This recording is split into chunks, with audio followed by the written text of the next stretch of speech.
Hello guys, कैसे हैं आप सब। और आज मैं आपको शेयर कैपिटल का नेक्स्ट क्वेश्चन करवाने जा रही हूं, जिसमें हमें एक्सेस एप्लीकेशन मनी को एडजस्ट करना होगा eight the time of allotment. पहला जो क्वेश्चन मैंने आपको करवाया था, जिसमें हमें एप्लीकेशन जो एक्सेस एप्लीकेशन मनी थी उसे हमने रिफंड कर दिया था, दैट मीन के रिटर्न कर दिया था, उसका क्वेश्चन मैं आपको करवा चुकी हूँ। आज हम क्या है एक्सेस एप्लीकेशन मनी को अलॉटमेंट में कैसे एडजस्ट करेंगे वो सीखेंगे। तो क्वेश्चन है आपके सामने, पहले आप क्वेश्चन को पढ़ लीजिए, देन इसका हम क्या है सोल्यूशन देखेंगे। तो क्वेश्चन है आपके सामने, Pure Limited invites application of 50,000 shares to general public at 10 each with ₹2 premium. Pure Limited ने क्या किया है, उसने 50,000 शेयर्स जनरल पब्लिक को ऑफर किए हैं। एक शेयर का प्राइस है ₹10 और ₹2 क्या है प्रीमियम है। एप्लीकेशन पे है ₹3, अलॉटमेंट पे है ₹4, इंक्लूडिंग प्रीमियम है allotment, and first and final call है ₹5। तो अभी आप देखें, अलॉटमेंट है इंक्लूडिंग प्रीमियम और प्रीमियम है ₹2, दैट मीन के ₹4 जो अलॉटमेंट है उसमें ₹2 प्रीमियम के इंक्लूडेड है, अलॉटमेंट के अपने बाकी बैलेंस ₹2 बचते हैं। इसके बाद क्या है, company receive application 70,000 shares, company ने 70,000 एप्लीकेशन रिसीव की हैं। Company reject the applicants of 10,000 shares, company ने 10,000 एप्लीकेंट्स को रिजेक्ट कर दिया है, दैट मीन कि उन्हें कोई भी शेयर इशू नहीं किया जाएगा। And issue the remaining application, और बाकी बची एप्लीकेशंस को क्या है शेयर्स इशू कर दिए गए हैं। इसका क्या मतलब है मैं आपको वर्किंग नोट में बता दूंगी कैसे। Excess money adjusted at the time of allotment, जो एक्सेस मनी बचेगी वो हमें अलॉटमेंट पे एडजस्ट करनी होगी। A person holding 1,000 shares fail to pay first and final call, और एक पर्सन है जिसने 1,000 शेयर होल्ड किए हुए हैं और उसने first and final call money नहीं दी है, और हमें क्या करना है जनरलाइज द ट्रांजैक्शन। ट्रांजैक्शंस को जनरलाइज करने से पहले हम क्या है इसका वर्किंग नोट तैयार कर लेते हैं।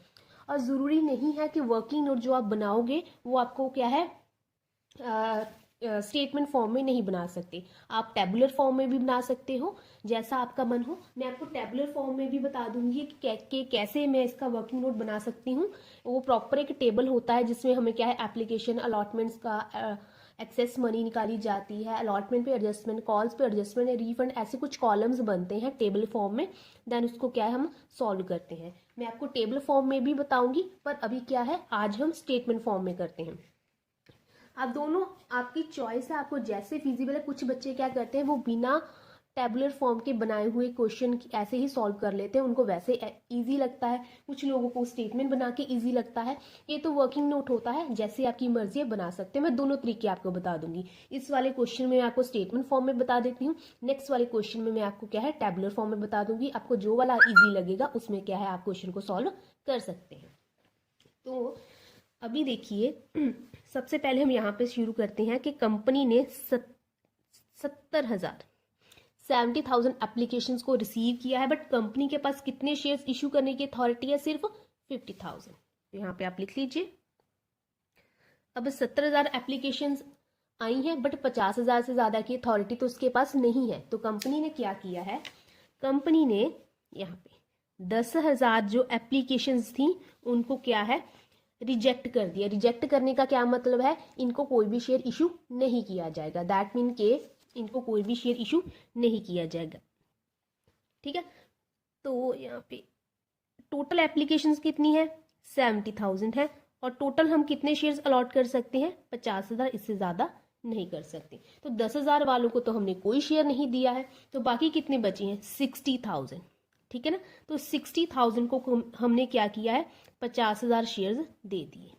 ठीक है ना, हमारे पास 70,000 एप्लीकेशंस आई थी, 50,000 से ज्यादा इशू नहीं कर सकते, तो हमने क्या किया है 10,000 वालों को कोई भी शेयर नहीं दिया है। जो बाकी 60,000 बचे हैं उनको क्या 50,000 शेयर्स अलॉट कर दिए गए हैं on pro rata basis, on pro rata basis. ठीक है, ठीक है, ये आपको समझ आया। कंपनी ने रिजेक्ट कर दिया 10,000 एप्लीकेशंस को और issue the remaining application. Remaining हमने देख लिया, बाकी कितने थे 60,000 वालों को 50,000 शेयर्स इशू हो गए हैं। इस लाइन का ये मतलब था। अब यहाँ पे बारी आती है हम जो पैसे की एडजस्टमेंट है वो कैसे करनी है। तो यहाँ पे आप देख लीजिए, कंपनी ने क्या किया, 10,000 वालों को तो कोई शेयर इशू नहीं किया है, तो इनकी एप्लीकेशन मनी हमें क्या है, रिटर्न करनी होगी, दैट मीन के रिफंड करनी होगी, क्योंकि जब किसी पर्सन ने 10,000 शेयर्स के लिए अप्लाई किया था, साथ में क्या दी होगी, एप्लीकेशन मनी, ठीक है ना। तो 10,000 शेयर्स ने जब अप्लाई किया होगा तो साथ में क्या दी होगी, एप्लीकेशन मनी, कितनी, 3 रुपए पर शेयर, दैट मीन के कितने पैसे दिए होंगे, 30,000, ठीक है ना। ये 30,000 रुपीज़ दिए होंगे। अब इन्हें कोई शेयर इशू नहीं हो रहा है, तो ये पैसे क्या है, कंपनी रिफंड करेगी या करेगी रिटर्न, और इसकी सेम एडजस्टमेंट होगी जैसे कि मैंने आपको लास्ट वाले क्वेश्चन में बताई थी, रिटर्न मनी कैसे करनी है, रिफंड के लिए हमें क्या एंट्री डालनी होगी। ओके, उसके बाद आती है बारी इन वालों की, इस वाले लॉट की, ठीक है। अब मान लीजिए एक ही पर्सन है, उसी की बात कर लेते हैं। उसने क्या किया है, 60,000 शेयर्स के लिए अप्लाई किया है, बस उसे क्या है, 50,000 शेयर्स मिल रहे हैं, ठीक है। एक पर्सन है, उसने 60,000 शेयर्स के लिए अप्लाई किया है कंपनी को कि मुझे 60,000 शेयर्स दे दीजिए, बट कंपनी ने क्या किया है, उसको 50,000 शेयर्स दिए हैं और बोला है कि हमारे पास इतने ही हैं। ओके, तो जब इसने 60,000 शेयर्स के लिए अप्लाई किया है तो उसने एप्लीकेशन मनी कितने शेयर्स की दी होगी, ऑब्वियस सी बात है 60,000, क्योंकि इसे पता थोड़ी था कि इसको इतने शेयर्स इशू नहीं होंगे, तो उसने 60,000 के हिसाब से एप्लीकेशन मनी दी होगी, दैट इज 1,80,000। बाद में उसे बताया गया कि आपको सिर्फ 50,000 शेयर्स ही इशू हो सकते हैं, तो 50,000 शेयर्स की एप्लीकेशन मनी कितनी बनती है, दैट इज 1,50,000, ठीक है। तो ए ने कहा ठीक है, आप मुझको 60,000 शेयर इशू नहीं कर सकते, कोई बात नहीं, आप मुझे 50,000 शेयर्स ही दे दो, बट उसने क्या बोला है, मैंने तो आपको जो पेमेंट की है वो 60,000 के हिसाब से की है, बट आप मुझे शेयर्स 50,000 दे रहे हो, तो 50,000 की मनी कितनी बनती है, 1,50,000। तो जो मैंने आपको ज़्यादा पेमेंट की है वो आप मुझे क्या है, रिटर्न कर दो, ठीक है। तो ज़्यादा पेमेंट कितनी है, दोनों का डिफरेंस, कितनी एक्स्ट्रा पेमेंट की है उसने 30,000 रुपीज़ की पेमेंट एक्स्ट्रा की है, ठीक है। तो कंपनी ने क्या किया है, आपकी जो एक्सेस मनी है हम एडजस्ट कर देंगे eight the time of allotment.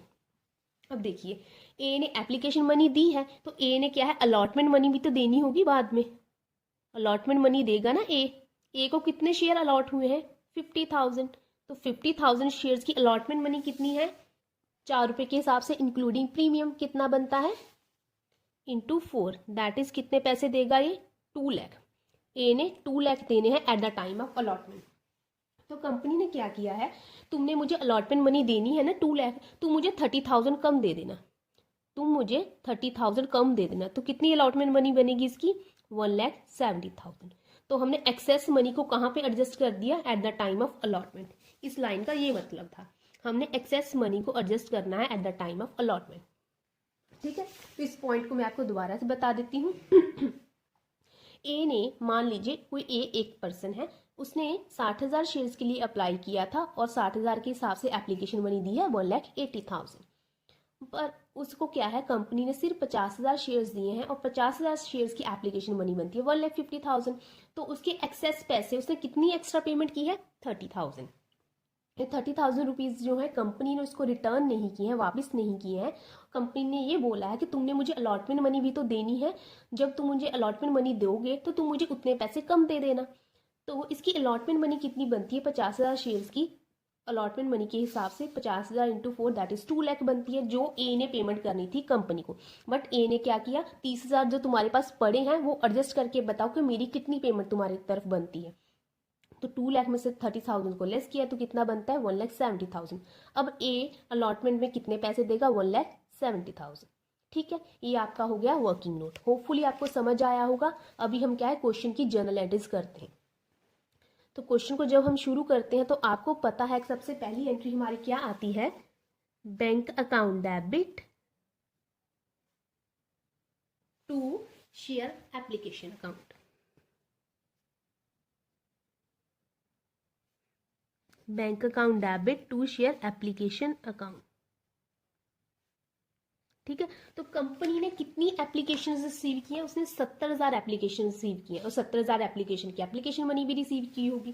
तो यहाँ पे आ जाएगा 70,000 इंटू 3, दैट इज 2,10,000, ठीक है। तो इतने पैसे क्या है कंपनी ने eight the time of application receive किए होंगे। मैंने आपको बहुत बार बताया, मैं किसी की भी नरेशन नहीं डालूंगी, नरेशन आप क्या है खुद से डालिएगा। बेसिक सी चीज़ है, मैंने आपको क्या मेन क्वेश्चन करवाना है। उसके बाद क्या है, हमें शेयर एप्लीकेशन को ट्रांसफर करना है कैपिटल में। Share application account debit to share capital account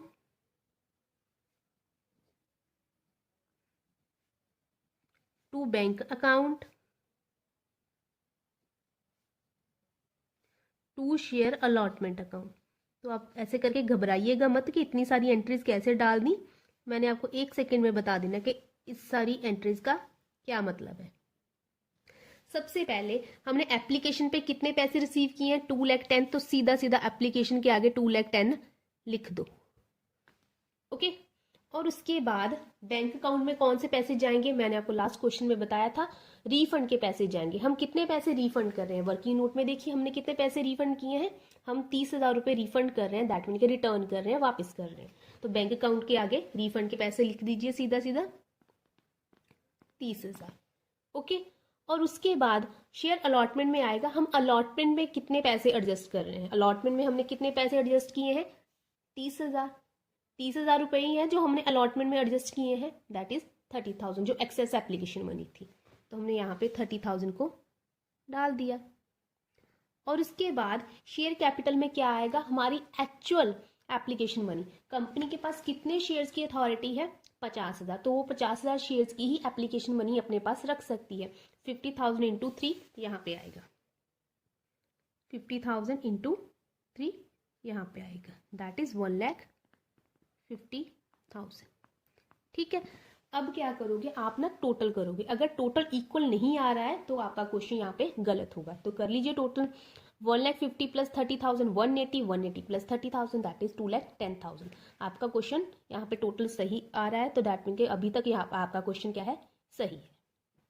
उसके आगे हम क्या है, अलॉटमेंट को ड्यू करेंगे। तो अलॉटमेंट के ड्यू की क्या एंट्री है, share allotment account debit to share capital account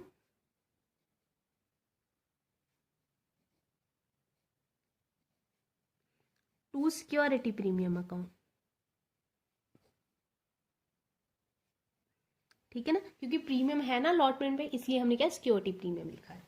तो कितने शेयर इशू करने की अथॉरिटी है, सिर्फ 50,000, 50,000, और अलॉटमेंट मनी कितनी है, 4 रुपीज। 50,000 इंटू 4 कितना, 2 लाख रुपीज हम क्या है अलॉटमेंट पे रिसीव करेंगे। और प्रीमियम कितना है, 2 रुपये पर शेयर है, तो 50,000 इंटू 2 यहाँ पे आ जाएगा, दैट इज 1 लाख। और 4 पे प्रीमियम था, 4 पे अलॉटमेंट थी, 2 रुपये प्रीमियम था, तो अपने अलॉटमेंट के कितने पैसे बचे, 4 में से 2 को लेस कर दिया, तो अलॉटमेंट के अपने 2 रुपये बचे हैं। तो यहाँ पे भी 50,000 इंटू 2 दैट इज 1 लाख आ जाएगा। ठीक है, हमने क्या है अलॉटमेंट मनी को ड्यू कर दिया है।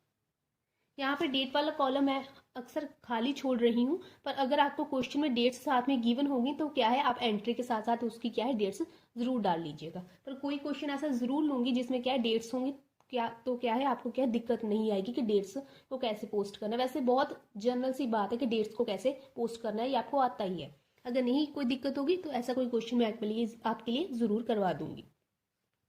उसके बाद क्या है, हम अलॉटमेंट मनी को रिसीव करेंगे। Bank account debit to share allotment account. तो हमने कितने पैसे रिसीव करने हैं अलॉटमेंट के, 2 लाख, बट 30,000 जो हमें ऑलरेडी मिल गए थे उसको हमने एडजस्ट कर लिया है। ठीक है, तो अब हमें कितने पैसे मिलेंगे, 1,70,000। 30,000 तो हमें ऑलरेडी मिल चुके हैं, तो अब हमें यहाँ पे 1,70,000 रुपीज मिलेंगे। ठीक है, तो ये हमने अलॉटमेंट मनी को रिसीव कर लिया है। उसके बाद हमें क्या है, फर्स्ट कॉल को ड्यू करना है। Share first call account debit to share capital account. तो कितने शेयर्स हैं हमारे पास, 50,000, और फाइनल कॉल है 5 रुपीज। 50,000 into 5 that is 2,50,000। ठीक है,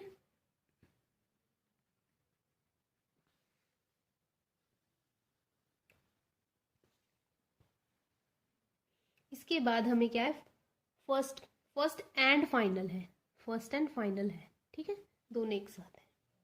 इसके बाद हमने क्या है, फर्स्ट एंड फाइनल कॉल को रिसीव करना है। Bank account debit, call in arrear account debit to share first and final call. कितने पैसे रिसीव होने हैं हमें, 2,50,000 फर्स्ट एंड फाइनल कॉल के। और एक ऐसा शेयर होल्डर है जिसके पास 1,000 शेयर्स हैं, fail to pay first and final call, उसने फर्स्ट एंड फाइनल कॉल नहीं दी है। तो यहाँ पे आ जाएगा कॉल इन एरियर, वो पैसे हमें क्या है, कॉल इन एरियर में डाल देते हैं। 1,000 इंटू 5 दैट इज 5,000 हमें नहीं मिले हैं, तो दैट मीन कि हमें कितने पैसे मिल गए होंगे, 2,45,000। ये डिफरेंस हम क्या है यहाँ पे निकाल देंगे। तो ये क्वेश्चन क्या है आपका सॉल्व हो गया है। तो आप क्वेश्चन को देख लीजिए। अगर आपको कोई दिक्कत है तो मुझे क्या है कमेंट सेक्शन में बता दीजिएगा कि आपको कुछ पॉइंट में दिक्कत है या कुछ कैसा है। ये मैंने अपनी तरफ से कोशिश की है आपको वर्किंग नोट अच्छे से समझाने की। अगर फिर भी कोई प्रॉब्लम आई है तो मैं आपको ज़रूर डेफिनेटली इसका आंसर कर देती हूँ कि how to solve this question. और आगे इसका जो क्वेश्चन नेक्स्ट करवाऊंगी वो मैं आपको टेबुलर फॉर्म में करवाऊंगी। जो आपको वर्किंग नोट अच्छा लगेगा उसी फॉर्म में क्या है आप वर्किंग नोट को तैयार कर सकते हैं। तो आज के लिए हम इतने ही रखते हैं। Thank you so much.